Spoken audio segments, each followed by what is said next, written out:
நம்மை பலப்படுத்துகிற ஆண்டவராகிய இயேசு கிறிஸ்துவின் நாமத்தினாலே உங்களை வாழ்த்துகிறேன். மறுபடியும் இந்த வேதாராய்ச்சியிலே நாம் ஒருவரை ஒருவர் சந்திக்கவும் கர்த்தருடைய வார்த்தையை சேர்ந்து படிக்கவும் கர்த்தர் கொடுத்த கிருபைக்காக அவருக்கு அதிக நன்றி உள்ளவனாக இருக்கிறேன். உங்களையும் வாழ்த்துகிறேன். பவுலுடைய வாழ்க்கையில உபத்திரவங்களை குறித்து படிக்க ஆரம்பித்தோம்.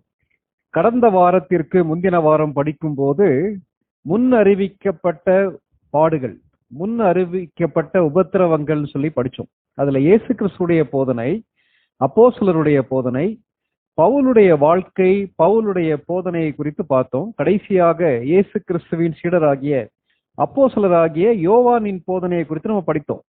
அதுக்கு அடுத்து கடந்த வாரம் படிக்கும் போது பவுலுடைய வாழ்க்கையின் பாடுகளை குறித்து படிக்க ஆரம்பித்தோம். பவுல் பல்வேறு விதமான பாடுகள் வழியாக கடந்து சென்றார். முக்கியமாக அவருடைய பழைய பாதையை குறித்து படித்தோம். பவுலுடைய வாழ்க்கை மனிதர்களுடைய பார்வை, மனிதர்கள் அவரை பார்க்கும்போது பழைய சவுலாக அவரை பார்த்தார்கள்.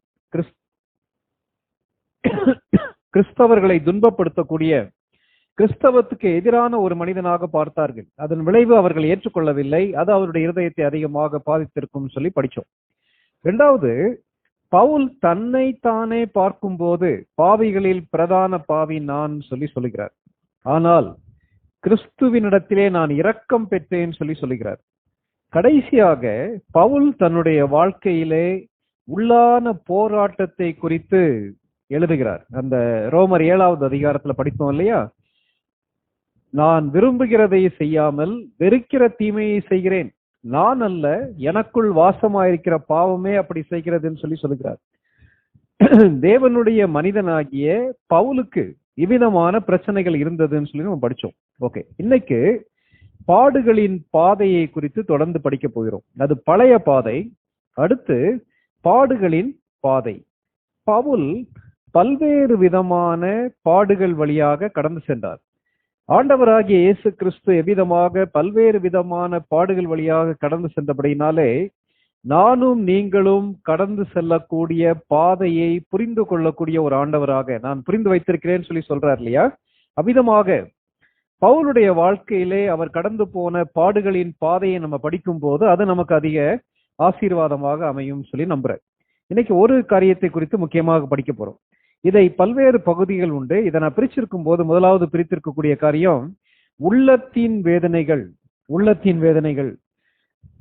கடந்த வாரம் படிக்கும் போது வேதனைகள், பாடுகள் சொல்லும் போது பல்வேறு விதமான வேதனைகளை குறித்து ஒரு டெபினிஷன் படிச்சோம். Pain, emotional pain, physical pain, intellectual pain, இவ்விதமாக வாழ்க்கையின் பல்வேறு பாதைகளிலே நாம் சந்திக்கக்கூடிய வேதனைகள். It may be physical, mental, emotional அல்லது சைக்காலஜிக்கல். 4 விதமான பெயின் சொல்லி பார்த்தோம் இல்லையா? அவ்விதமாக அதன் அடிப்படையில பவுலுடைய வாழ்க்கையிலிருந்து ஒரு சில காரியங்களை படிக்க போறோம். முதலாவது நம்ம படிக்க போகக்கூடிய காரியம் உள்ளத்தின் வேதனைகள். உள்ளத்தின் வேதனைகள், பெயின் இன் பால்ஸ் ஹார்ட். ஒருவேளை இது நேரடியாக வேதாகமத்துல குறிப்பிடப்படாட்டாலும் பவுல் கடந்து செல்லக்கூடிய பல்வேறு பாதைகளை நம்ம படிக்கும் போது நம்ம புரிந்து கொள்ள முடியும். இன்றைக்கு நம்ம படிக்கலாம். தயவு செய்து அப்போஸ்தலர் நடபடிகள், அப்போஸ்தலர் 13வது அதிகாரம், அப்போஸ்தலர் 13, 14வது வசனங்களை வாசிங்க தம்பி. அப்போஸ்தலர் 13, 14. பின் பவுலும் அவனை சேர்ந்தவர்களும் பாப்போ பட்டணத்தை விட்டு கப்பல் ஏறி பம்பிலியாவில் இருக்கும் பெர்கே பட்டணத்துக்கு வந்தார்கள். யோவான் அவர்களை விட்டு பிரிந்து எருசலேமுக்கு திரும்பி போனார்.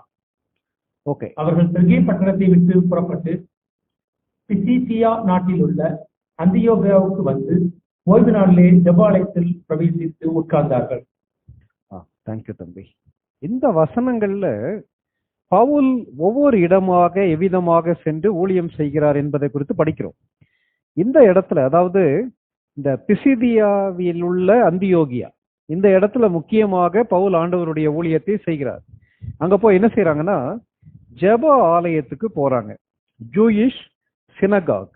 ஏன் யூதர்களுடைய ஜெப ஆலயத்துக்கு பவுல் செல்ல வேண்டும் நம்ம கேட்கலாம். அந்த ஓய்வு நாளிலே ஜெப ஆலயத்தில் பிரவேசித்துன்னு படிக்கிறோம் இல்லையா? ஆக்சுவலா ஆங்கிலத்துல சினகாக். யூதர்கள் தொழுகைக்காக, கர்த்தரை தொழுது கொள்வதற்காக கூடி வரக்கூடிய ஒரு இடம். அந்த தொழுது கொள்ளும் போது அவர்கள் என்ன காரியத்தை வைத்து தொழுது கொள்வார்கள், என்ன அங்க நடக்கும்னு சொல்லும் போது 3 விதத்துல கர்த்தருடைய வார்த்தையை அவர்கள் பகிர்ந்து கொள்வார்கள். ஒன்று, அந்த உபாகமம் 6வது அதிகாரம் 4ஆம் வசனம் ஷேமா சொல்லுவாங்க. அதை மறுபடி அவர்கள் சொல்லுவார்கள். உன் தேவனாகிய கர்த்தர் ஒருவரே கர்த்தர் என்பது அந்த வசனம். அந்த வசனத்தை, மோசேயுடைய வசனத்தை சொல்லுவாங்க முதலாவது. இரண்டாவது, ஆதியாகமத்திலிருந்து உபாகமம் வரைக்கும் உள்ள வேத பகுதியில ஒரு வேத பகுதியை அவர்கள் வாசிப்பார்கள். இரண்டாவது அவர்கள் வாசிப்பார்கள். அந்த நாட்கள்ல நம்ம கையில இருக்க மாதிரி பிரிண்டட் பைபிள் கிடையாது. அவங்க கையில எழுதப்பட்ட தோல் சுருள்கள் இருந்தது. அதை எடுத்து வாசிப்பார்கள். மூன்றாவது என்ன செய்வாங்கன்னா, அந்த ஆராதனையிலே அல்லது அந்த தொழுகையிலே கலந்து கொள்ளக்கூடிய யூத ரபிகள் யாராவது இருப்பார்களானால் அவர்களிடத்துல கர்த்தருடைய வார்த்தையை பகிர்ந்து கொள்ளும்படியாக அவர்கள் கேட்பார்கள். இது பொதுவாக நடக்கக்கூடியதுன்னு சொல்லி வாரன் வியாஸ்தி எழுதுகிறார். அமிதமாக நடக்கும்போது என்ன நடக்குதுன்னா, பவுல் அந்த ஜப ஆலயத்திலே பங்கு பெறுகிறார். அங்க போயிருக்கிறார். ஏன் ஜப ஆலயத்துக்கு போறாருன்னா, யூதர்களை சந்திப்பதற்கு, யூதர்களிலேயும் பக்தியுள்ள யூதர்களை சந்திப்பதற்கு பவுலுடைய ஸ்ட்ராட்டஜி, பவுலுடைய வழிமுறை என்னன்னா, எந்த ஊருக்கு சென்றாலும் அந்த ஊரிலே உள்ள யூத ஜப ஆலயங்களிலே பங்கு பெறுவார். பவுல் இயேசு கிறிஸ்துவை தன்னுடைய சொந்த இரட்சகராக ஏற்றுக்கொண்ட உடனே அன்னைக்குள்ள ஜப ஆலயங்கள்லாம் வேண்டியதில்லை, எருசலேம் தேவாலயம் வேண்டியதில்லை, இது எல்லாம் இங்கே இருக்கக்கூடியவர்கள்லாம் நரகத்துக்கு போவாங்கன்னு சொல்லி அப்படியே பிரிந்து வந்து விடவில்லை. அதே ஐக்கியத்துலதான் இருந்தார். எங்கு சென்றாலும் கர்த்தரை தொழுது கொள்ள வேண்டியது முக்கியம் என்பதை அவர் தெளிவாக அறிந்திருந்தார். மற்ற விசுவாசிகளோடு சேர்ந்து தேவனை தொழுது கொண்டார். அங்க போகும்போது என்ன நடக்குதுன்னா, அதே 13வது அதிகாரம் 42ஆம் வசனத்திலிருந்து 45ஆம் அவர்கள் யூதருடைய ஜெப ஆலயத்திலிருந்து புறப்படுகையில் அடுத்த ஓய்வு நாளிலே இந்த வசனங்களை தங்களுக்கு சொல்ல வேண்டும் என்று புறஜாதியார் வேண்டிக் கொண்டார்கள். ஜெபாலயத்தில் கூடின சபை கலைந்து போன பின்பு யூதரிலும் யூத மார்க்கத்தமைந்த பக்தி உள்ளவர்களிலும் அநேகர் பவுலையும் பர்னபாவையும் பின்பற்றினார்கள். அவர்களுடனே இவர்கள் பேசி தேவனுடைய கிருபையிலே நிலை கொண்டிருக்கும்படி அவர்களுக்கு புத்தி சொன்னார்கள். அடுத்த ஓய்வு நாளிலே கொஞ்சம் குறைய பட்டணத்தார் அனைவரும் தேவவசனத்தை கேட்கும்படி கூடி வந்தார்கள். யூதர்கள் ஜனக்கூட்டங்களை கண்டபோது பொறாமையினால் நிறைந்து பவுலினால் சொல்லப்பட்டவர்களுக்கு எதிரடையாய் பேசி விரோதித்து தூசித்தார்கள். அப்பொழுது பவுல் ஒரு நிமிஷம், அதுக்கு முன்னாடி 13வது அதிகாரத்துல 15ஆம் வசனம் 16ஆம் வசனம் வாசித்துங்களேன். நியாயப்பிரமாணமும் தீர்க்க தரிசன ஆகமும் வாசித்து முடித்த பின்பு, சகோதரரே, நீங்கள் ஜனங்களுக்கு புத்தி சொல்ல விரும்பினால் சொல்லுங்கள் என்று சொல்லும்படி ஜெப ஆலய தலைவர்கள் அவர்களிடத்தில் ஆள் அனுப்பினார்கள். அப்பொழுது பவுல் எழுந்திருந்து கையமர்த்தி, இஸ்ரவேலரே, தேவனுக்கு பயந்து நடக்கிற சகல ஜனங்களே கேளுங்கள். தேங்க்யூ தம்பி. இந்த வசனங்கள் என்ன நடக்குதுன்னா, நான் ஏற்கனவே சொன்ன மாதிரி ஆகமங்கள் வாசிக்கப்படுகிறது. தீர்க்க தரிசன புத்தகத்துல இருந்து ஒரு பகுதியை வாசிக்கிறாங்க. வாசித்து முடித்த உடனே அந்த ஆலயத்திலே, ஜெப ஆலயத்திலே ஆராதனையிலே பங்கு பெறுகிற பவுலிடத்துல கர்த்தருடைய வார்த்தையை பகிர்ந்து கொள்ளும்படி சொல்கிறார்கள். அப்பொழுது பவுல் எழுந்து பேச ஆரம்பிக்கிறார். ஆபிரகாம்ல இருந்து ஆரம்பிக்கிறார். அந்த எப்படி 40 வருடம் காலம் இஸ்ரவேல் ஜனங்களை கர்த்தர் வழி நடத்தி வந்தார்ன்றதெல்லாம் சொல்லிட்டு கடைசியாக பவுல் எங்க பேசினாலும் அவருடைய செய்தியின் கடைசி தொகுப்பு என்னன்னு பாத்தீங்கன்னா, இயேசு கிறிஸ்துவை மையமாக வைத்த செய்தி, நற்செய்தியை தெளிவாக அறிவிக்கிறார். கடைசியில நீங்க பாத்தீங்கன்னா அவருடைய செய்தி பயங்கர காட்டமா இருக்கு. 41ஆம் வசனத்துல நீங்க பாருங்களேன், அசட்டைக்காரரை பாருங்கள், பிரமித்து அழிந்து போங்கள்னு சொல்லி தீர்க்க தரிசன புத்தகத்துல இருந்து இஸ்ரவேல் மக்களுக்கு தேவன் கொடுத்த எச்சரிப்புகள் எல்லாவற்றையும் என்ன செய்யறார், சொல்லி முடிக்கிறார். முடிச்ச உடனே என்ன நடக்குதுன்றது சகோதரர் வாசிக்க கேட்ட வசனங்கள்ல இருக்கு. அப்போ 42ஆம் வசனத்துல வசனத்தை கேட்ட உடனே ஒரு கூட்ட மக்கள் ஆசையாக ஆர்வத்தோடு அதை கேட்க வேண்டும் என்று விரும்புகிறார்கள். உடனே அவங்க என்ன சொல்றாங்கன்னா, அடுத்த ஓய்வு நாள்லயும் நீங்க வந்து நீங்க எங்களுக்கு கர்த்தருடைய வார்த்தையை அறிவியுங்கள்னு சொல்லி புறஜாதியார் வேண்டிக் கொண்டார்கள். புறஜாதியார் சொல்லி சொல்வது யூதர்கள் அல்லாத மக்கள் வேண்டிக் கொண்டார்கள். அதுக்கு அடுத்து நீங்க பாத்தீங்கன்னா 43ஆம் வசனத்துல பவுலுடைய செய்தியை கேட்டு ஒரு கூட்ட மக்கள் இயேசு கிறிஸ்துவை தங்களுடைய சொந்த இரட்சகராக ஏற்றுக்கொள்கிறார்கள். யூதர்களிலே பக்தி உள்ளவர்கள் என்ற வார்த்தைக்கு வந்து ப்ராசலைட்ஸ் சொல்லி அர்த்தம். அதிலே அவர்கள் அர்ப்பணிப்புள்ளவர்கள், கடவுளுக்கு பயந்தவர்கள், இயேசு கிறிஸ்துவை நம்புகிறார்கள். அடுத்து என்ன நடக்குதுன்னா, அடுத்த வாரம் வராங்க. 44ஆம் வசனத்துல ஒரு வாரம் கடந்து போயிருது. இந்த ஓய்வு நாள்ல பிரசங்கம் பண்றாங்க. அடுத்த ஓய்வு நாள்ல கூடி வரும்போது அதுல அந்த வார்த்தையை பாருங்களேன். இந்த இடத்துல லூக்கா எழுதும் போது என்ன எழுதுறாருன்னா, கொஞ்சம் குறைய, 44ஆம் வசனத்துல கொஞ்சம் குறைய பட்டணத்தார் அனைவரும் தேவ வசனத்தை கேட்கும்படி கூடி வந்திருந்தார்கள். ஊர்ல இருக்கக்கூடிய எல்லாரும் ஏற்கனவே யூதர்கள் தேவாலயத்துக்கு வருகிறார்கள். புறஜாதியார்கள் அவர்கள் என்ன செய்யறாங்கன்னா, அவங்க வந்துடுறாங்க. வந்து எல்லாரும் கர்த்தருடைய வார்த்தையை கேட்பதற்கு ஆவலாக வருகிறார்கள்.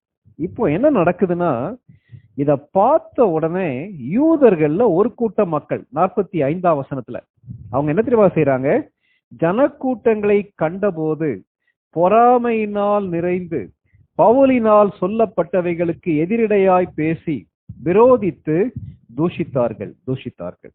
என்ன நடக்குதுன்னா, அநேக யூதர்கள், அநேக புறஜாதியார் இயேசு கிறிஸ்துவை விசுவாசித்து ஏற்றுக்கொள்வதற்காக, கர்த்தருடைய வார்த்தையை கேட்பதற்காக வர இருக்கக்கூடிய மேசியா ஆண்டவராகிய இயேசு கிறிஸ்து என்பதை பவுல் திருஷ்டாந்தங்களோடு பழைய ஏற்பாட்டின் வசனங்களோடு பிரசங்கம் பண்ணும்போது அதை கேட்டு ஆசையாக கேட்க வரும்போது அவங்க என்ன தெரியுமா பாக்குறாங்க, நாங்கள் இதுவரை போதித்த போதனைக்கும் பவுலுடைய போதனைக்கும் ஒரு பெரிய வித்தியாசம் இருக்கு. இவர்கள் இதுவரை போதித்தது மேசியா அல்லது யெகோவாவாகிய தேவன் யூதர்களுக்கு மாத்திரம் உரியவர்.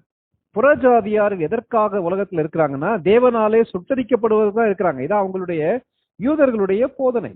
ஒரு யூதன் ஜெபிக்கும் போது டெய்லி என்ன ஜெபிப்பானா, ஆண்டவரே நான் புறஜாதியானாக யூதன் அல்லாத ஒரு பின்னணியத்துல பிறக்காததற்காக உமக்கு நன்றி, என்னை ஒரு பெண்ணாக படைக்காததற்கு நன்றின்னு சொல்லி ஜெபிப்பான்.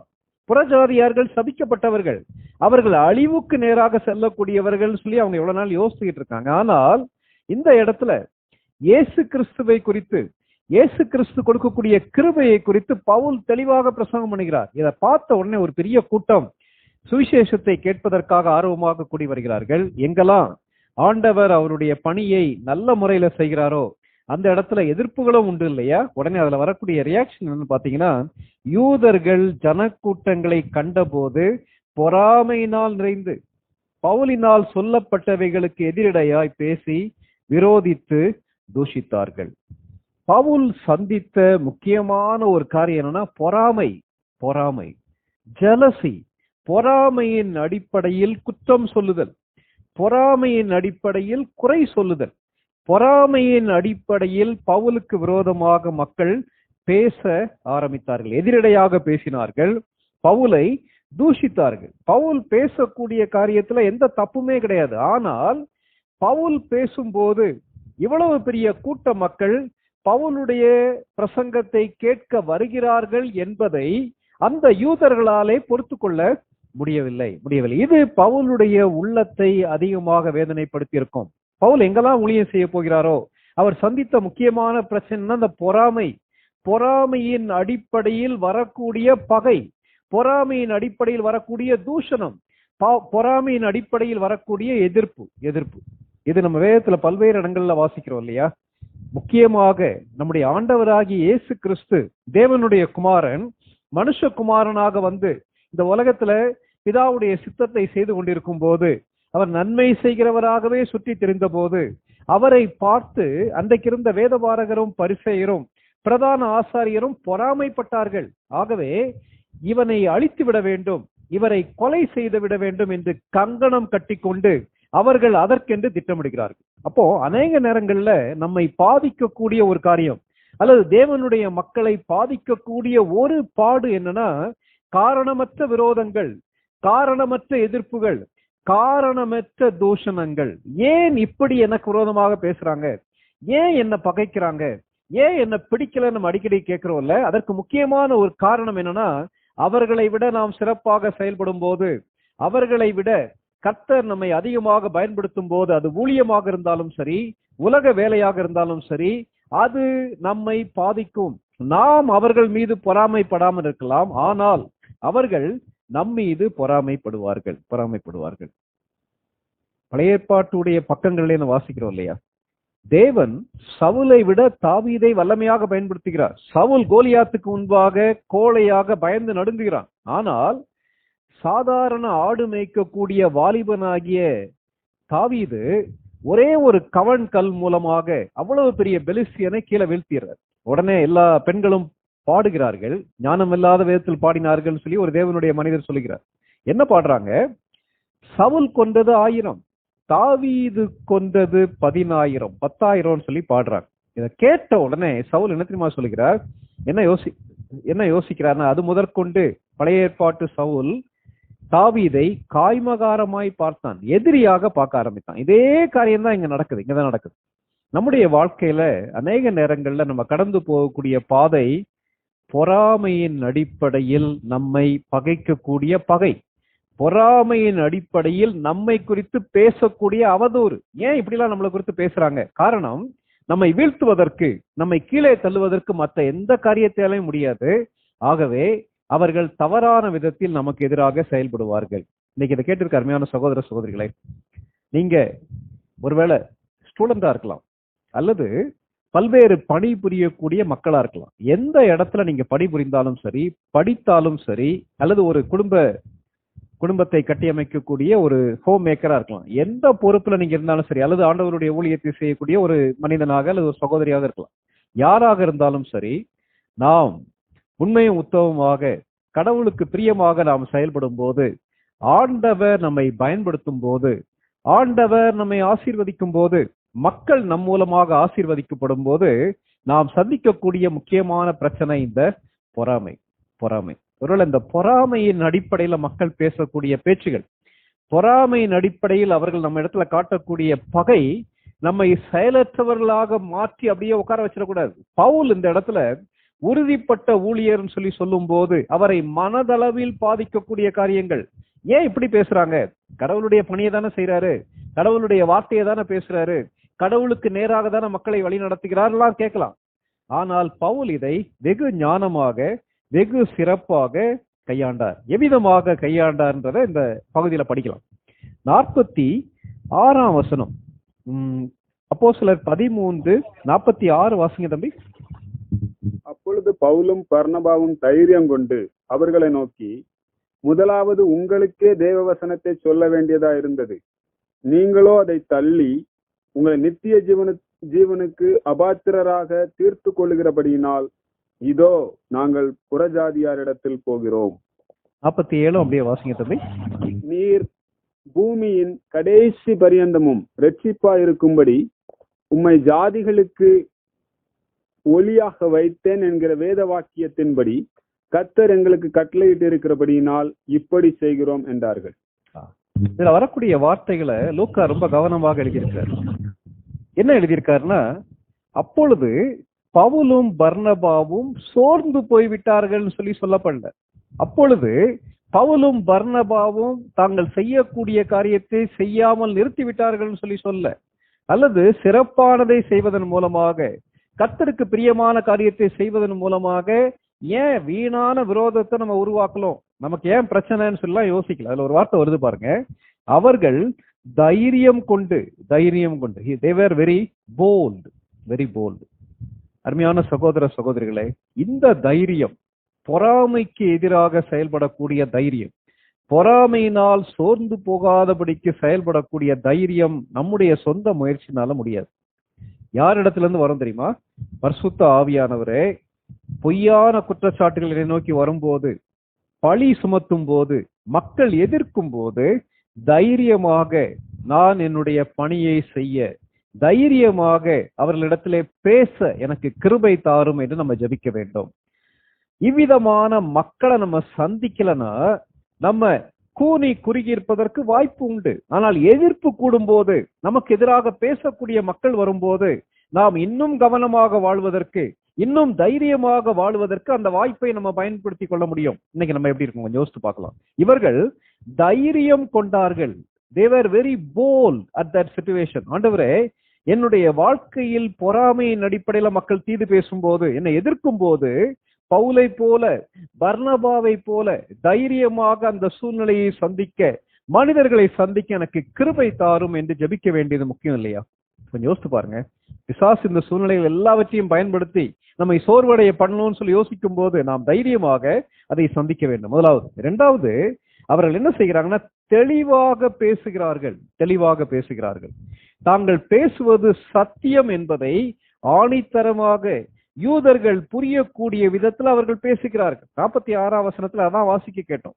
47ஆம் வசனத்துல என்ன சொல்கிறார்னா, நாங்கள் பேசக்கூடிய காரியங்கள் கர்த்தருடைய வசனத்தின் அடிப்படையில் இருக்கு. தேவன் இந்த உலகத்திற்கு வந்தது, இரட்சகர் உலகத்திற்கு வந்தது யூதர்களுக்கு மட்டுமல்ல. வேத வாக்கியங்களின்படி கர்த்தர் எங்களுக்கு கட்டளையிட்டிருக்கிறது. என்ன கட்டளையிட்டிருக்கிறார்?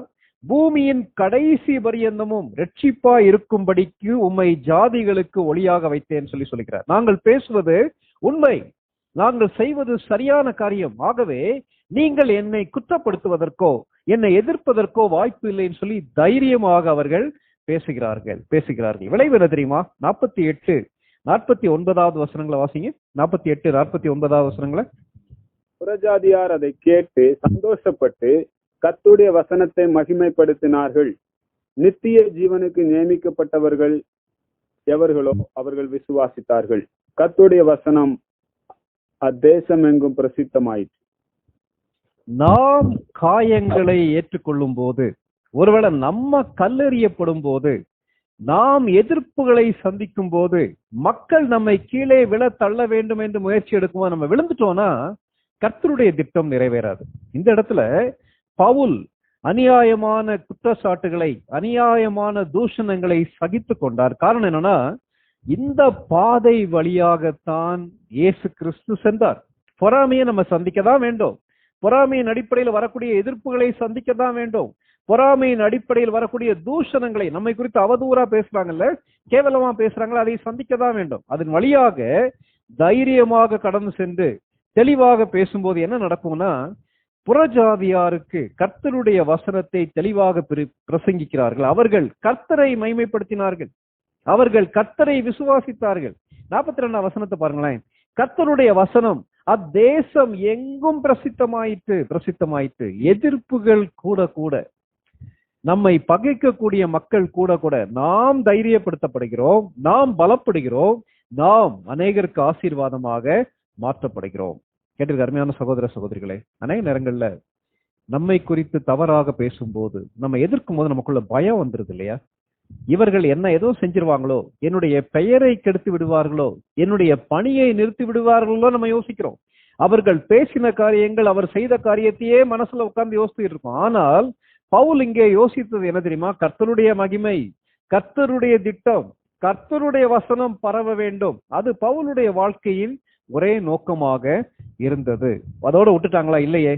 அடுத்து என்ன செய்யறாங்க? 50வது வசனம் வாசிங்க.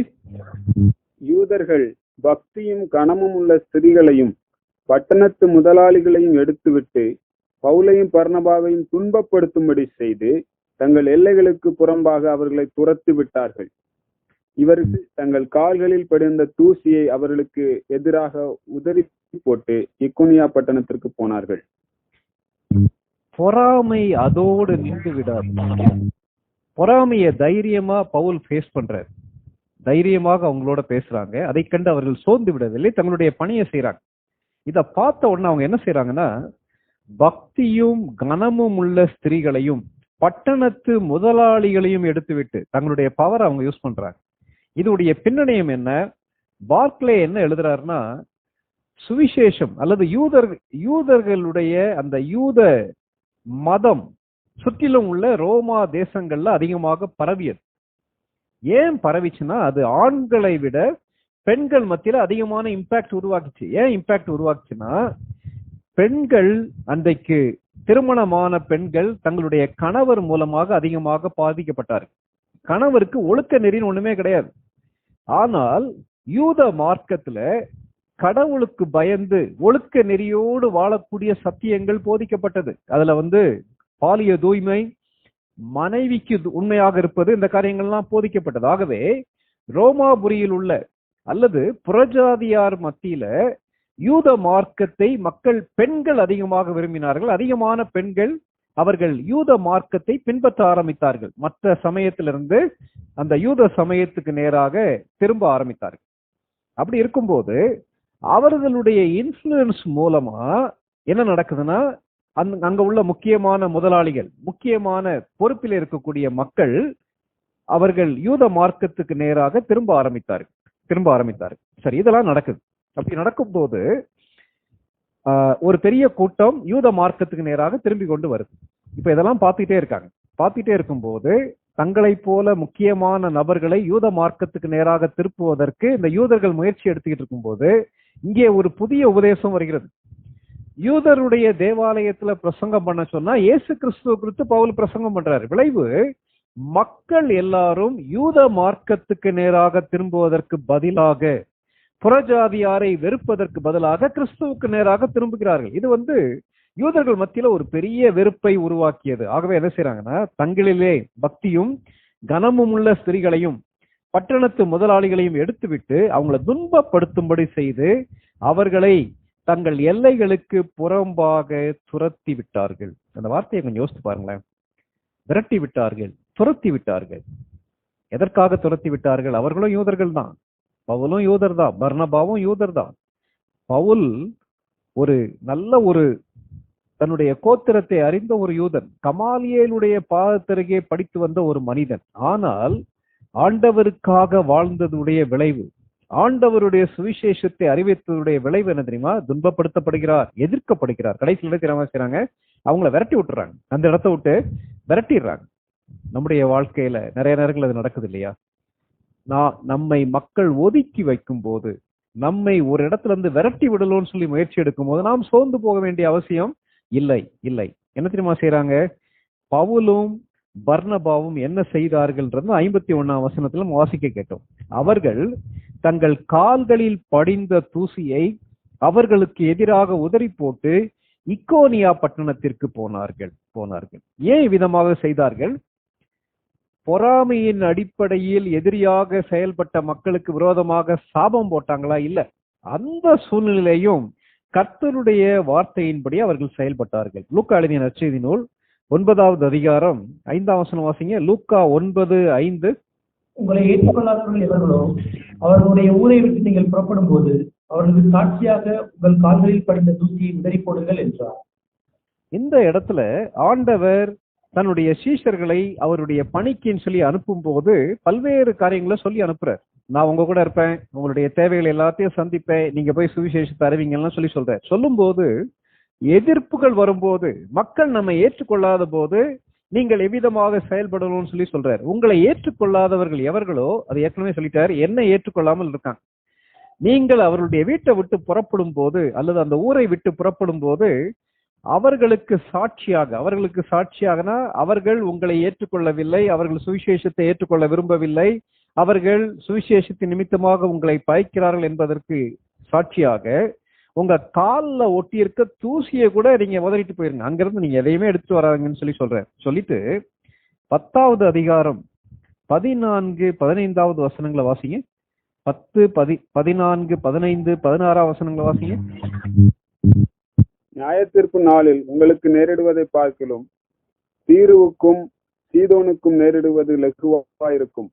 வானபரியந்தம் உயர்த்தப்பட்ட கப்பர்நகுமே, நீ பாதாள பரியந்தம் தாழ்த்தப்படுவாய் என்று சொல்லி சீசரை நோக்கி, உங்களுக்கு செவி கொடுக்கிறவன் எனக்கு செவி கொடுக்கிறான், உங்களை அசட்டை பண்ணுகிறவன் என்னை அசட்டை பண்ணுகிறான், என்னை அசட்டை பண்ணுகிறவன் என்னை அனுப்பினவரை அசட்டை பண்ணுகிறான் என்றார்.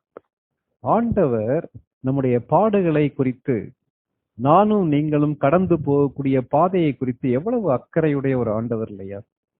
யோசித்து பாருங்க. இந்த இடத்துல சீஷர்களை பார்த்து ஆண்டவர் சொல்றாரு பாத்தீங்களா,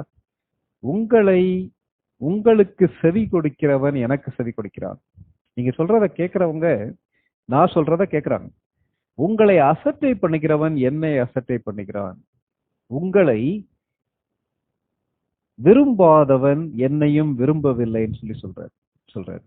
என்னை அசட்டை பண்ணுகிறவன் என்னை அனுப்பின பிதாவை அசட்டை பண்ணுகிறான்னு சொல்லுகிறார். அந்த அளவு அதிகாரத்தை தேவன் அவருடைய பிள்ளைகளுக்கு, அவருடைய சீஷர்களுக்கு கொடுத்து அனுப்புகிறார். ஆகவே நீங்கள் கவலைப்படாதிருங்கள் சொல்றார். இன்னைக்கு நம்ம வாழ்க்கையில இன்றைக்கு ராத்திரி இதை கேட்டு இருக்க யாராவது பொறாமையின் நிமித்தமாக நமக்கு வரக்கூடிய எதிர்ப்புகள், நம்மை துரத்தி விடக்கூடிய சூழ்நிலைகள், நம்மை குறித்து அவதூறு பேசும்போது, நமக்கு விரோதமாக தூஷணமாக பேசும்போது சுருங்கி அப்படியே உட்கார்ந்துடுறோமா? அல்லது அந்த சூழ்நிலையிலேயும் கர்த்தருடைய வசனம் விருத்தியாக வேண்டும், கர்த்தர் அறிவிக்கப்பட வேண்டும், கர்த்தருடைய வசனத்தின்படி செயல்பட வேண்டும், தைரியம் கொண்டு செயல்பட வேண்டும் சொல்லி நம்ம செயல்படுறோமான்னு சொல்லி யோசித்து பார்க்கலாம். பவுல் அவிதமாக செயல்பட்டார். ஆகவே இந்த பொறாமை பவுலை ஒன்றும் செய்ய முடியவில்லை. அந்த நம்ம வாசிக்க கேட்ட அந்த அப்போஸ்தலர் 13வது அதிகாரம் 52ஆம் வசனம் வாசிங்க. 13:52. சீஷர்கள் சந்தோஷத்தினாலும் பரிசுத்த ஆவியினாலும் நிரப்பப்பட்டார்கள். எவ்வளவு அருமையான வசனம் இல்லையா? சீஷர்கள் சந்தோஷத்தினாலும் பரிசுத்த ஆவியானவராலும் நிரப்பப்பட்டார்கள். நான் ஏற்கனவே சொன்ன மாதிரி இப்படிப்பட்ட சூழ்நிலையில கடந்து செல்லும் போது நாம் சந்தோஷமாக இருக்க முடியுமா?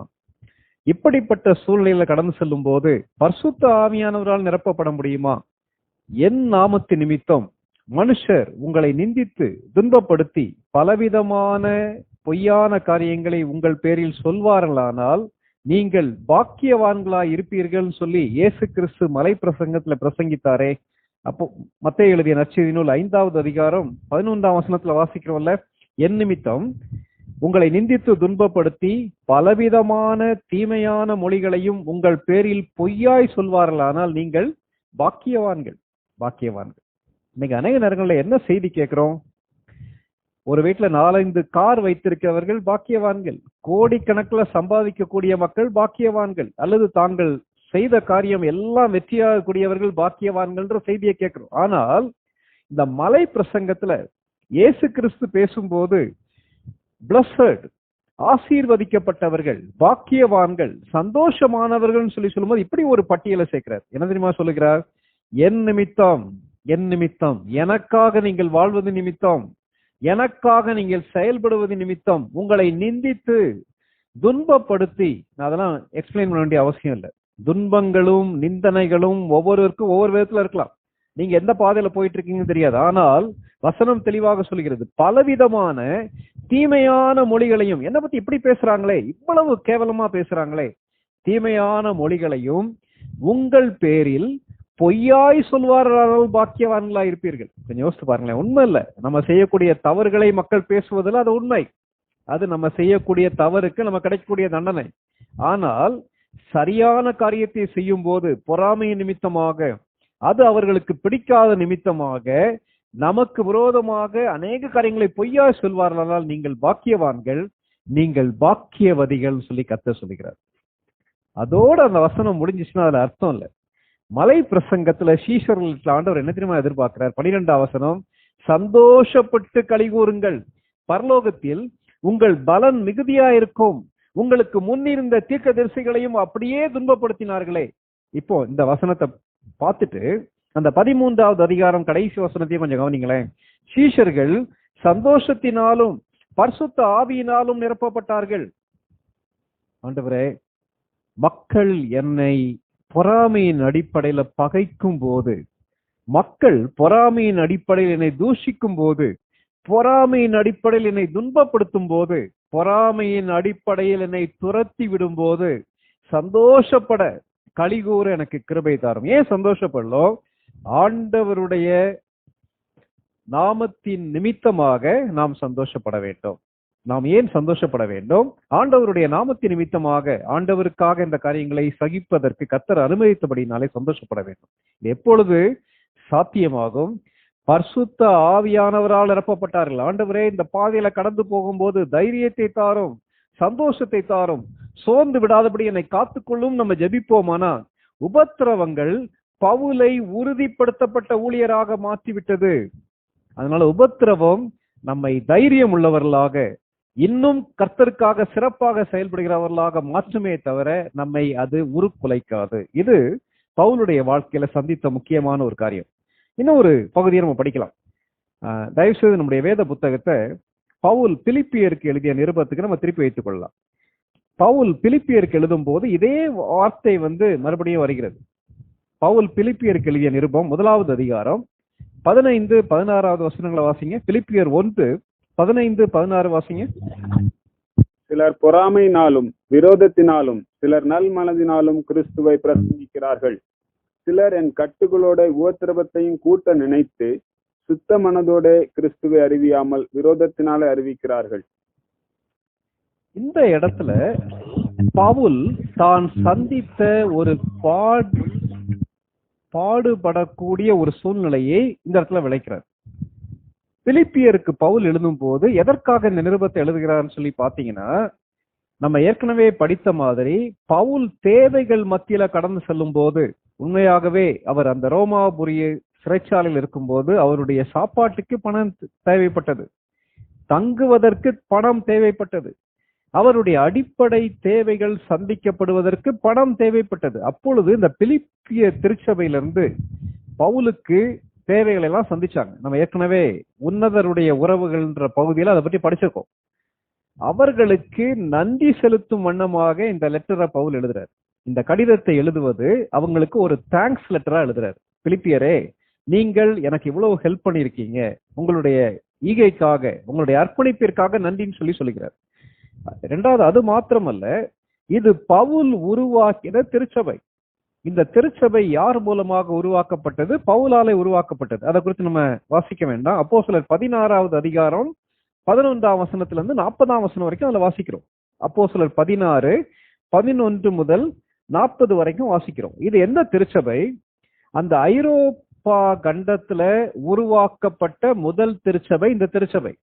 பவுல் மூலமாக உருவாக்கப்பட்ட, யூரோப்பியன் கான்டினென்ட்ல உருவாக்கப்பட்ட ஒரு திருச்சபை. பவுல் அப்போ இதுக்கு தேங்க் பண்ணி எழுதுறாரு. எங்கிருந்து எழுதுறாரு? பவுல் ரோமாபுரியிலே சிறைச்சாலையில் இருக்கிறார். எதற்காக ரோமாபுரிக்கு போனாரு? எருசலேமிலே தேவனுடைய சுவிசேஷத்தை, இயேசு கிறிஸ்துடைய சுவிசேஷத்தை அறிவிக்கும் போது பவுல் அரெஸ்ட் பண்ணிடுறாங்க. அரெஸ்ட் பண்ணும் போது அந்த ராஜாக்களுக்கு முன்னாடி நிற்கும் போது அவர் சீசருக்கு அபயமிடுகிறார்.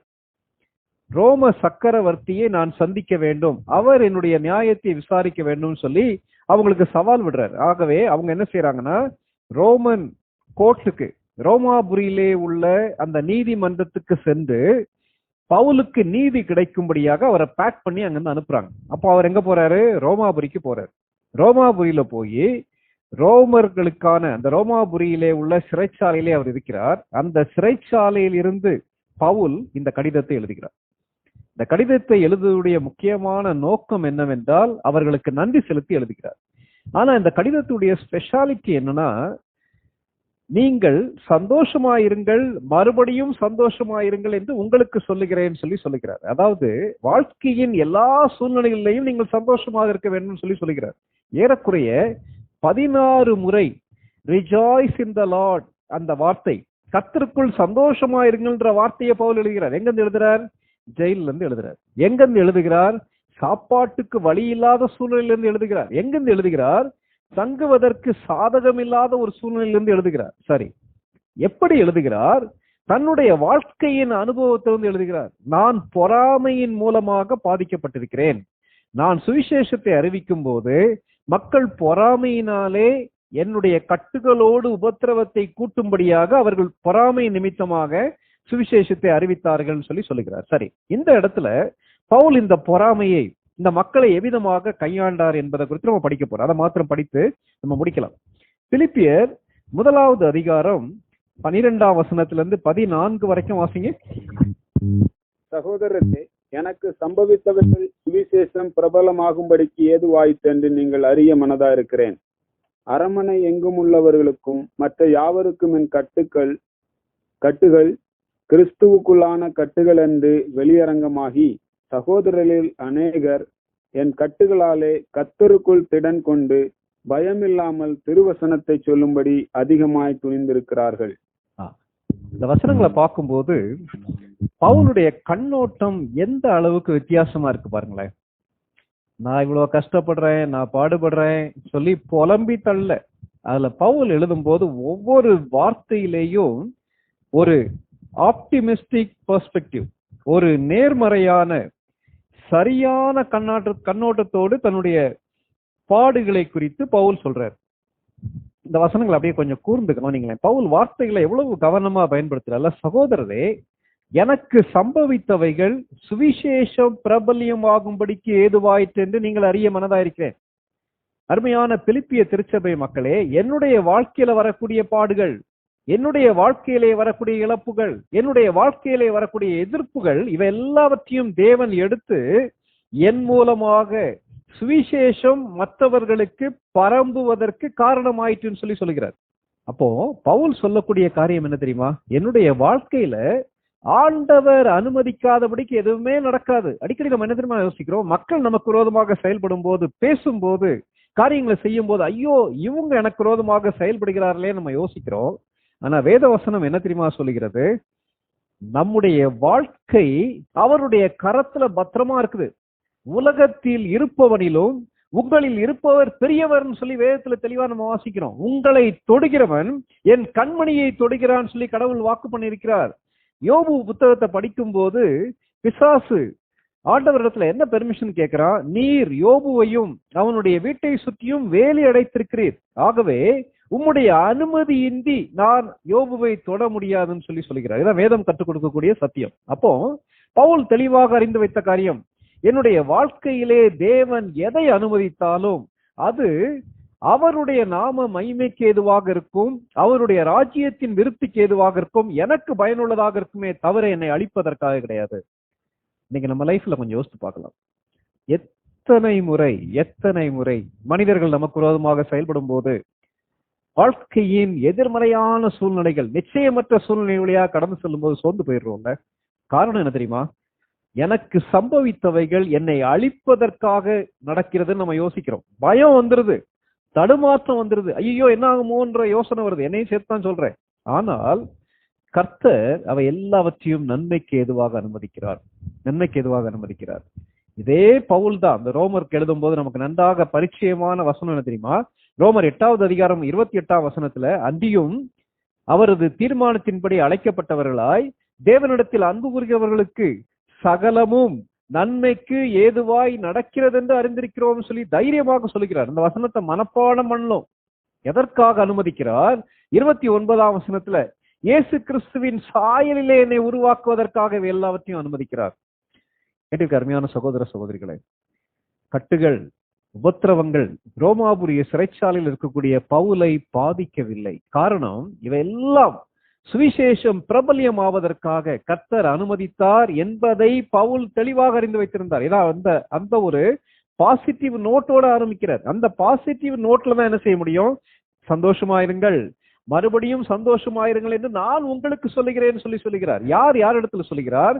ஜெயில இருந்து தன்னுடைய சாப்பாட்டுக்காக இவர்களை நம்பி இருக்கக்கூடிய கர்த்தருடைய மனிதனாகிய அப்போஸ்தலனாகிய பவுல், சாதாரண விசுவாசிகளாகிய இவர் மூலமாக கிறிஸ்துவுக்குள் வழிநடத்தப்பட்டு திருச்சபையாக உருவாகின மக்களை பார்த்து சந்தோஷமாயிருங்கள் சொல்லி சொல்லுகிறார்.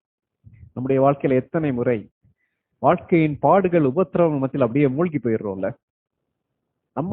நம்மை நாமே என்கரேஜ் பண்ண முடியல, மற்றவங்களை எப்படி என்கரேஜ் பண்ண முடியும்னு சொல்லி சொல்றோம்ல. அருமையான தேவனுடைய மக்களே, ஆண்டவரே என்னுடைய வாழ்க்கையில நீ அனுமதிக்கக்கூடிய எல்லா காரியங்களும் நன்மைக்கு ஏதுவானது, அது உம்முடைய ராஜ்யத்தின் விருத்திக்காக இருக்கும்ன்ற அந்த நம்பிக்கை எனக்கு தாரும்னு சொல்லி ஜெபிக்க வேண்டியது மிக மிக முக்கியம். பவுல் என்ன தெரியுமா சொல்கிறார்?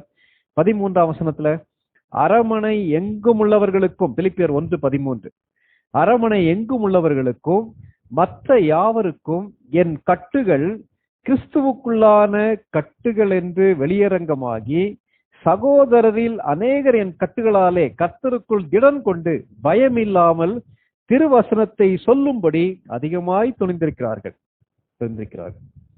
இந்த ரோமன் கான்டெக்ஸ்ட் நம்ம ஓரளவுக்கு புரிந்து கொள்ளும்.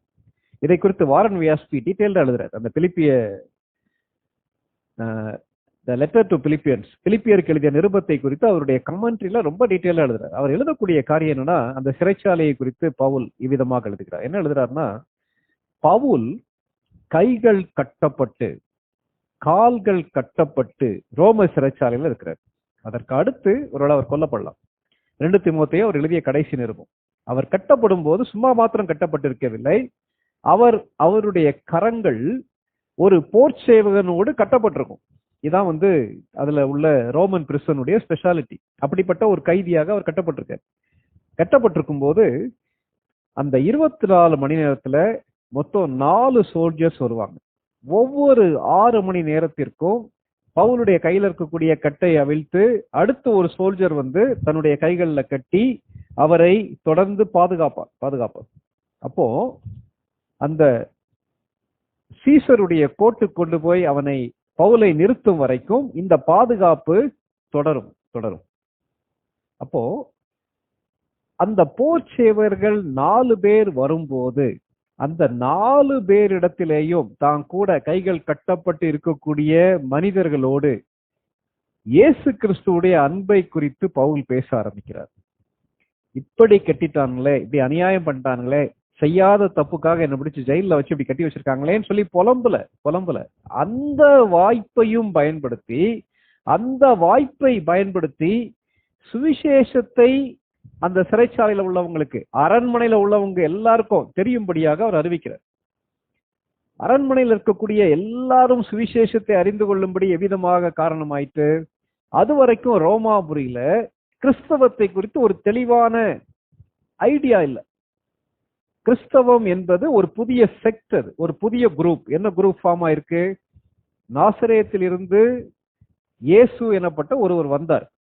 அவர் ஒரு தச்சனுடைய மகன். அவர் புதிதாக ஒரு கொள்கையை போதிக்கிறார். அவரை நம்பி ஒரு பெரிய கூட்டம் கிளம்புது. இந்த கூட்டம் ரோம சாம்ராஜ்யத்துக்கு எதிரான ஒரு கூட்டமா அல்லது இது ஒரு ஜூயிஷ் செக்டா என்னன்றதை அவங்களால புரிந்து கொள்ளவே முடியல.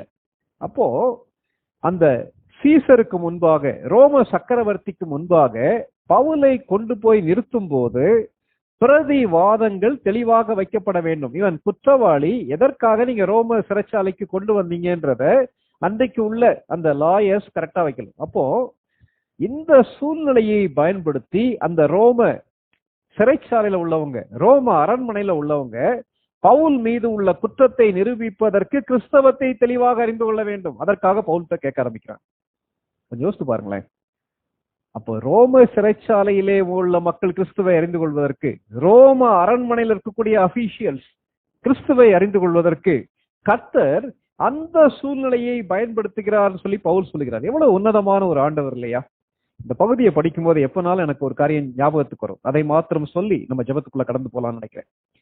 திருச்சியில நான் இருக்கும்போது வட இந்தியாவிலிருந்து வந்த மக்கள் மத்தியில கிறிஸ்துவின் நற்செய்தியை அறிவிக்கக்கூடிய ஒரு பாஸ்டர் அண்ட் மிஷனரி அவர் அரெஸ்ட் பண்ணிட்டாங்க. எதுக்காக அரெஸ்ட் பண்ணாங்கன்னா, அவர் ஒரு அந்த வட இந்தியால இருந்து இங்க சாதாரண கூலி தொழில் செய்யக்கூடிய மக்களுடைய பிள்ளைகளுக்காக ஸ்கூல்ல அட்மிஷன் வாங்கி கொடுத்தார். அந்த பிள்ளைகள் படிக்கிறதுக்கு வாய்ப்பே கிடையாது, ரொம்ப ஏழை பிள்ளைகள். அதனால அவங்களை கொண்டு அட்மிட் பண்றதுக்காக போகும்போது யாரோ அவர் மேல உள்ள கம்ப்ளைண்ட் பண்ணதால பிள்ளைகளை கூலி தொழிலாளராக வட இந்தியால இருந்து கொண்டு வராங்கன்னு சொல்லி அவர் மேல போய் குற்றம் சாட்டி அவரை கொண்டு போய் ஜெயில அடைச்சிட்டாங்க. 2 சின்ன பிள்ளைகள், அவங்க மனைவி இருக்காங்க. முழு குடும்பமும் வேதனையோடு அவருக்காக ஜெபம் பண்ணிட்டு இருந்தாங்க. இந்த சூழ்நிலையில அந்த அண்ணன்கிட்ட பேசினேன். அந்த அண்ணன்கிட்ட பேசி, அண்ணா எப்படின்னு இருக்கீங்கன்னு சொல்லி கேட்டேன். போன் பேசினாங்க. அவர் பயங்கர உற்சாகமா இருந்தார். என்ன தெரியுமா சொன்னாரு? ராஜபாலன், இந்த போலீஸ் ஸ்டேஷனுக்குள்ள சுவிசேஷம் வருவதற்கு வாய்ப்பே இல்லை. ஒரு சப் இன்ஸ்பெக்டர், ஒரு போலீஸ் ஸ்டேஷன்ல உள்ள தலைமை காவலர் அல்லது அந்த அடுத்த சப் இன்ஸ்பெக்டர் எந்த அளவுக்கு கஷ்டப்படுறாங்கன்றது அங்க வந்தப்பதான் புரியுது. அநேகத்துல அவங்க வீட்டுக்கே போக முடியல. ஒரு வாரம் ஃபுல்லா இங்கதான் இருக்காங்க. வாரத்துக்கு ஒரு நாள் வீட்டுக்கு போறதே பயங்கர ஆச்சரியம். அவங்க என்ன தெரியுமா செய்வாங்க? தங்க டியூட்டி எல்லாம் முடிச்சுட்டு, சார் சொல்லுங்க, நீங்க பாஸ்டர் தானே, என்ன எதுக்காக இங்க வந்தீங்க, நீங்க என்ன பிரசங்கம் பண்ணுவீங்க சொல்லுங்க சொல்லி சொல்லும் போது அங்க இருக்கக்கூடிய தலைமை காவலர் மற்ற காவலர்களுக்கு இயேசு கிறிஸ்துடைய அன்பை குறித்து அந்த ஒரு சில நாட்கள் அங்க உள்ளதா இருந்தார். டே அண்ட் நைட் ஜெயில இருந்தார். அந்த டைம்ல அவங்களுக்கு அறிவிப்பதற்கு அது காரணமாக மாறிவிட்டது என்று சொன்னார். சொல்லிட்டு என்ன தெரியுமா சொன்னார்? அந்த போலீஸ் ஸ்டேஷன்ல இருக்கக்கூடிய போலீஸ்க்கு, அங்கே பணிபுரியக்கூடிய மக்களுக்கு சுவிசேஷம் செல்வதற்காக கர்த்தர் இந்த வீண் பழியை என் மீது சுமத்தப்படுவதற்கு அனுமதித்தார்னு சொல்லி சொன்னார். விளைவு என்ன தெரியுமா? அவர் சோர்ந்து போகவில்லை. முழு குடும்பமும் தடுமாறிச்சு. அவ்வளவு எளிதான ஒரு காரியம் கிடையாது. இன்னைக்கு நம்முடைய வாழ்க்கையை நமக்கு யோசித்து பார்ப்போம். அருமையான சகோதர சகோதரிகளை, பொறாமை நம்மை அழிக்க முடியாது, எதிர்ப்பு நம்மை அழிக்க முடியாது, பொய் குற்றச்சாட்டுகள் நம்மை அழிக்க முடியாது, நம்மை துரத்தி விடுவது நம்மை அழிக்க முடியாது, பாடுகள் நம்மை அழிக்க முடியாது, சிறைச்சாலை நம்மை அழிக்க முடியாது. தெரியுமா அழித்து விடும்? இதன் விளைவாக நாம் கடந்து போகக்கூடிய பாதை. ஐயோ, இப்படி பேசிட்டாங்களே, இப்படி எதிர்க்கிறாங்களே, இப்படி என்னுடைய பெயரை கெடுத்துட்டாங்களே, இப்படி அநியாயமாக பழி சுமத்தப்படுகிறேனே என்று சுய பரிதாபத்திற்கு இடம் கொடுப்போமானால் அது நம்மை செயலற்றவர்களாக மாற்றிவிடும். உபத்திரவப்பட்ட ஊழியராகிய பவுல் பாடுகள் வழியாக செல்லும் போது அவர் இன்னும் பலப்பட்ட ஊழியராக மாறினார். அதற்கு காரணம் தன்னுடைய சிந்தை, தன்னுடைய நோக்கம், தன்னுடைய பார்வை தெளிவாக இருந்தது. கர்த்தர் அனுமதிக்காதபடிக்கு என்னுடைய வாழ்க்கையில் எதுவுமே நடக்காது. இந்த சூழ்நிலையையும் கர்த்தர் எடுத்து அவருடைய நாம மகிமைக்கு எதுவாக, அவருடைய ராஜ்யத்தின் விருத்திக்காக பயன்படுத்துவார் என்ற நிச்சயம் அவருக்குள்ள இருந்தது. அப்படிப்பட்ட தைரியத்தையும் பலத்தையும் பரிசுத்த ஆவியானவர் கொடுத்தார். ஆண்டவரே, எனக்கும் அப்படிப்பட்ட தைரியத்தையும் பலத்தையும் தாரும்.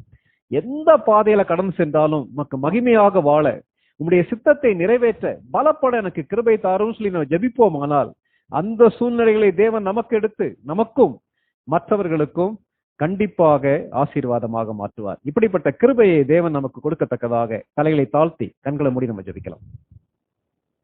சற்று அமைதியா பரிசுத்த ஆவியானவர் இன்னைக்கு ராத்திரி என்ன பேசுறாருன்றதை கொஞ்சம் கவனிக்கலாமா? பொறாமை, அதன் விளைவாக வரக்கூடிய எதிர்ப்பு, தூஷணம், பொய் குற்றச்சாட்டு, துரத்தி விடுவது, கட்டப்படுவது, சிறைச்சாலையிலே கம்பி எண்ணுவது. நீங்க எந்த பாதையில போயிட்டு இருக்கீங்கன்னு எனக்கு தெரியாது. ஆனால் பொறாமை எலும்புருக்கி அதை உடையவர்களை அழிக்குமே தவிர நம்மை அழிக்காது. ஆண்டவரே, நிமித்தமாக, உம்முடைய ராஜ்யத்தின் நிமித்தமாக, உமக்கு ஊழியம் செய்வதன் நிமித்தமாக மக்கள் என் மேல பொறாமப்படுவார்கள். ஆனால் அதை பவுல் கையாண்டது போல கையாள எனக்கு கிருபை தாரும் ஆண்டவரே. என்னுடைய உள்ளத்தின் வேதனைகள்லாம் நமக்கு தெரியும் ஆண்டவரே. ஆனால் இந்த வேதனைகளிலேயே மூழ்கி விடாதபடிக்கு இந்த வேதனைகளையும் சாதனைகளாக மாற்றுவதற்கு உடைய கரத்திலே கொடுக்க கிருபை தாருன்னு சொல்லி ஜெபிக்கலாமா? நம்மள யாராவது ஒருவர் அன்மியூட் பண்ணி பரிசுத்த ஆவியானவர் உங்ககிட்ட பேசியிருப்பார். ஆனா உங்களையும் எல்லாரையும் கர்த்தருடைய கரத்துல கொடுத்து, ஆண்டவரே, அப்படிப்பட்ட பாக்கியவான்களாக பாக்கியவதிகளாக நாங்கள் திகழ எங்களுக்கு கிருபை தாருன்னு சொல்லி ஜெபிக்கலாமா? யாராவது ஜெபம் பண்ணுங்க. இந்த நாள்ல இப்போ உங்களுடைய வாழ்க்கையிலிருந்து எங்களுக்கு கற்றுக் கொடுத்த அந்த வேத சத்தியத்திற்காக ஸ்தோத்திரிக்கிறோம். ஆண்டவரே, நீங்க அப்பா உலகத்துல உங்களுக்கு உபத்திரவங்கள் உண்டு, ஆனாலும் திடன் கொள்ளுங்கள், நான் உலகத்தை ஜெயித்தேன் சொல்லியிருக்கிறேன். அதுபோல ஆண்டவரே, உபத்திரவங்கள் உங்களுக்கு வரும்னு சொல்லி முன்பாக அறிவித்திருக்கிறேன். உலக வழக்கத்தின்படி ஆண்டவரை உபத்திரம் இல்லாம நல்ல வாழ்க்கையை தான் வேணும்னு எல்லாருமே நினைப்பது உண்டு. ஆனாலும் ஆண்டவர் இன்னைக்கு அருமையான வசனத்திலிருந்து பேசினீர். உங்களுடைய உழைப்பு நிமித்தம், உங்களுடைய சத்தியத்து நிமித்தம் நாங்க ஆண்டவரை ஆண்டவரை பின்பற்றுவோம்னு சொல்லி உண்மைக்காக நிற்கிற இடத்துல எங்களுக்கு விரோதமாய் பொறாமை கொண்டு எழும்புகிறவர்கள், பேசுகிறவர்கள், பொய்யை தூற்றி தெரிகிறவர்கள், அது நிமித்தம் வருகிற ஆண்டவரை மன உளைச்சல்கள், சோதனை நாங்கள் துவண்டு போகாதபடிக்கு பவுலை போல பர்னபாதை போல தைரியம் கொண்டவர்களாக ஆண்டவரே உண்மையிலே எங்களை திடப்படுத்தி கொண்டு ஆண்டவரே உம்முடைய சத்திய வசனத்தை மையமாக உண்மை நாங்கள் மகிமைப்படுத்த, ஆண்டவரே உண்மையை நாங்கள் உயர்த்த, ஆண்டவரே அது நிமித்தம் உம்முடைய வசனம் பிரசித்தமாகணும், உம்முடைய நாமம் மகிமைப்படணும் சார். அது நாங்கள் இப்போ அது மட்டும் இல்லப்பா, நாங்க அந்த ஒவ்வொருத்தரவங்களுக்கு இதுலயும் உமக்குள்ள சந்தோஷமா மகிழ்ச்சியா இருப்பதற்கு பரிசுத்தாவில நிறைந்தவர்களாய் ஆண்டவரே உண்மையிலே கிறிஸ்துவ நிமித்தம் நன்மைக்காக நாங்கள் பாடுபடுகிறோம் சொல்லி அதை நன்மையா எடுத்து நன்றியுள்ள இதயத்தோடு முன்பாக கடந்து சொல்ல சோர்ந்து தவண்டு போய் அமர்ந்து விடாதபடிக்கு ஒவ்வொருவரையும் தட்டி எழுப்புவதற்கு சத்திய வசனத்தின் நாள் எங்களுக்கு போதித்து இந்த கிருபைக்காய் ஸ்தோத்திரம். உங்களோடு பேசின பரிசுத்த ஆவியானவருக்காக நன்றி. அந்த தாசனுக்காய் ஸ்தோத்திரம். இந்த இடத்துல இந்த நாள்ல கலந்து கொண்ட ஒவ்வொருவரும், கலந்து கொள்ள முடியாதவர்கள், இதை கேட்கிறவர்கள் ஒவ்வொருவருடைய உள்ளத்திலே கர்த்தர் தொடர்ந்து இந்த வசனங்கள் மூலமா பேசவும் தைரியம் கொண்டு உமக்கண்டு உண்மையிலே பலன் கொண்டு எல்லா உபத்திரங்கள் எந்த சூழ்நிலை இருந்தாலும் சரி உங்களை மேற்கொள்வதற்கு கழுகுகளை போல செட்டில் எடுத்து எழும்புவதற்கு உங்களுடைய பலனின் கருவையும் ஒவ்வொருவரும் வசனத்திற்காக ஸ்தோத்திரம். எங்களோடு இருக்கிறபடியால் வார்த்தைகள் உண்மையுள்ளது, அதை பற்றி கொண்டு கடவுள் மகிமையும் கனமும் தூதி உமக்கு செலுத்துகிறோம். ஒவ்வொருக்கும் இந்த கரத்துல ஒப்பு கொடுக்கிறோம். ஒவ்வொருவருக்கும் அந்த வசனத்தை கை கொண்டு சில பலனும் கருவையும் பரிசுத்தாவினால போதித்து வழி நடக்கும். சகல மகிமையும் இயேசு கிறிஸ்துவினால நாமத்தில் ஜெபிக்கிறோம். நல்ல ஆமென்.